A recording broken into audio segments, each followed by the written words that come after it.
Hello everyone, सो कैसे हैं आप सभी लोग। I am Anshukarna, welcome you all in this session of vocab show.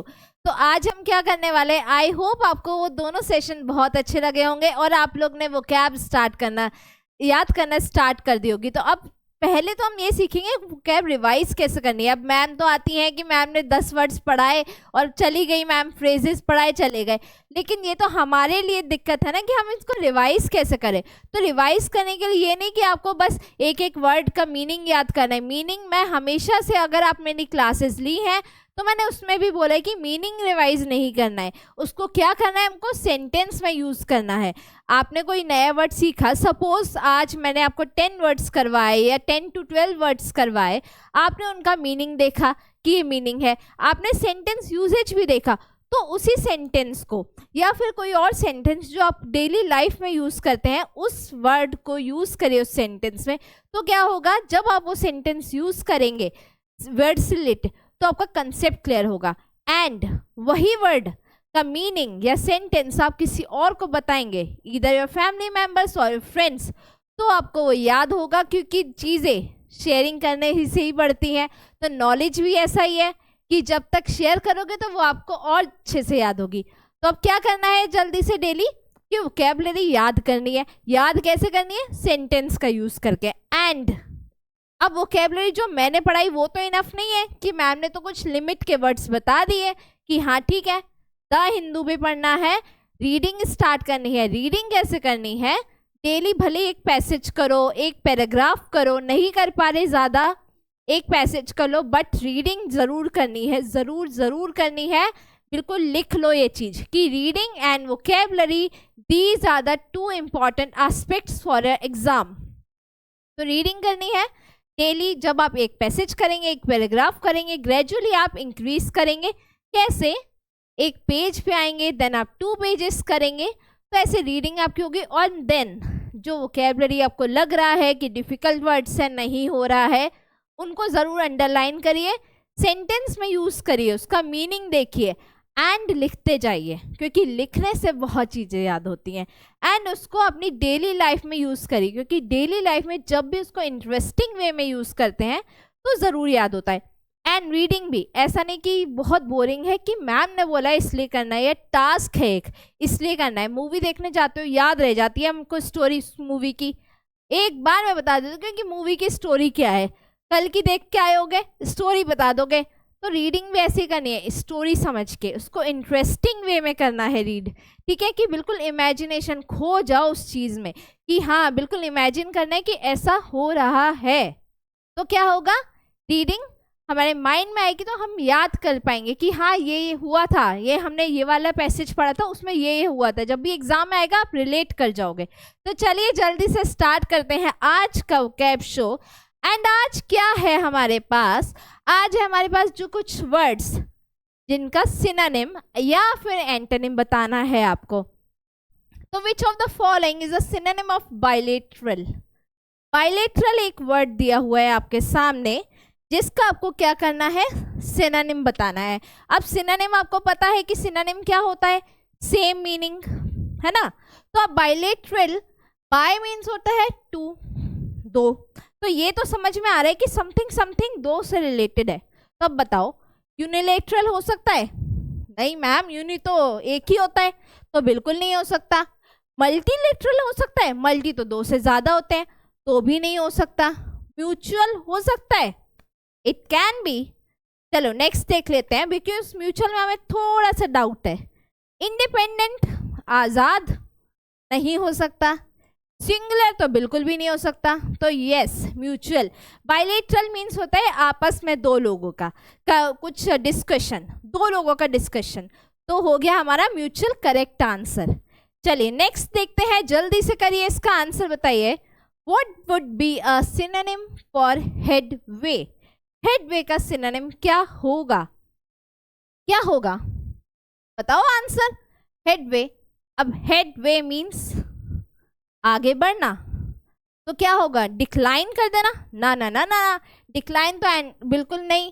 Progress, progress, yes, मैंने क्या बोला था, प्रैक्टिस पेपर जितना लगाओगे प्रोग्रेस उसकी रिकॉर्ड करनी है। इनिशियली आपको प्रोग्रेस होगी, ग्रेजुअली होगी, तो progress will be the correct answer. Obstacle की रुकावटें आना, लिमिटेशंस लिमिट्स में, डिक्रीज कम कर देना, तो progress would be the correct answer. और एक बार अपने स्कोर भी बताते जाएंगे। देन है which word best describes a synonym for isolation. Isolation mean क्या होता है?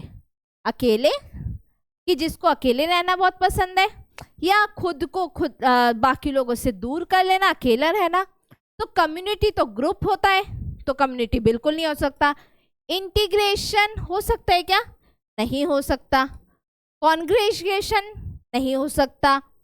असेंबली तो ग्रुप होता है, वो भी नहीं हो सकता। तो आपका आंसर है सॉलिट्यूड, कि अकेले रहना या खुद को बाकी लोगों से किसी रीजन की वजह से दूर कर लेना।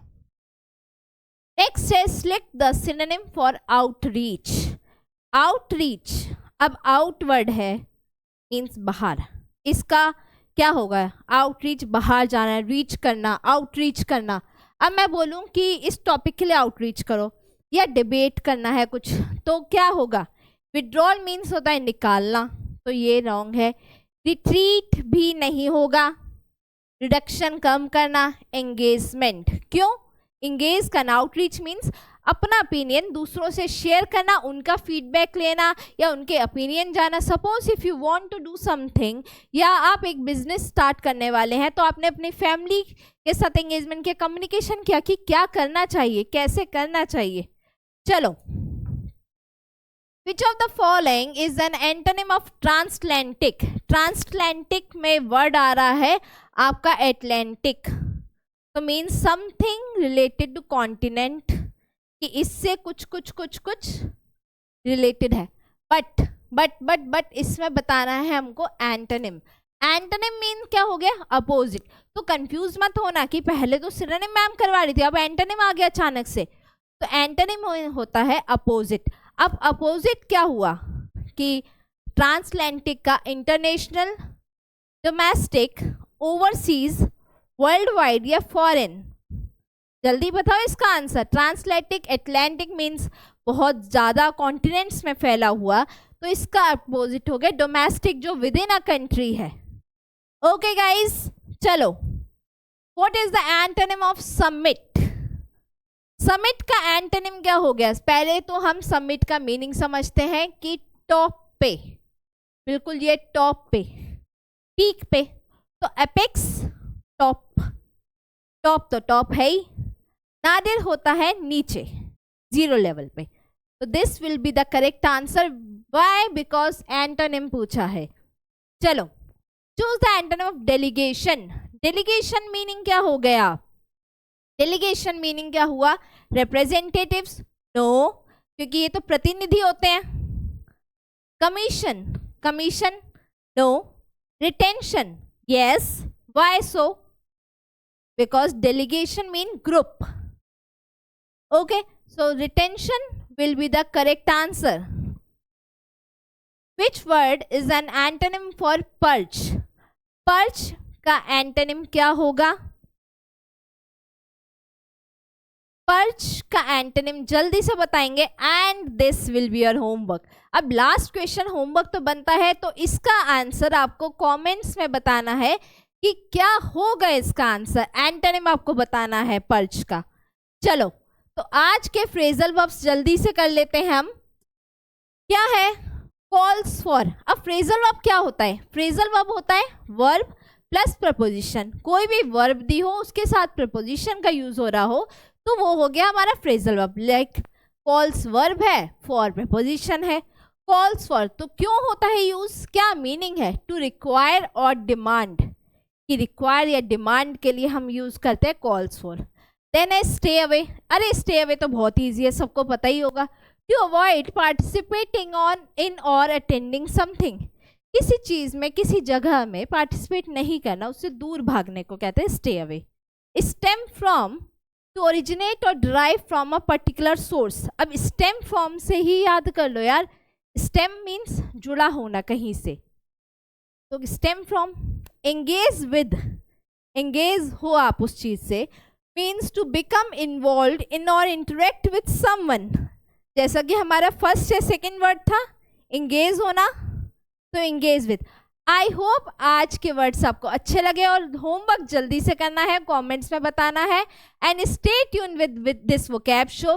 कल हम आएंगे फिर से new words and phrasal verbs के साथ। चलिए, thank you so much guys.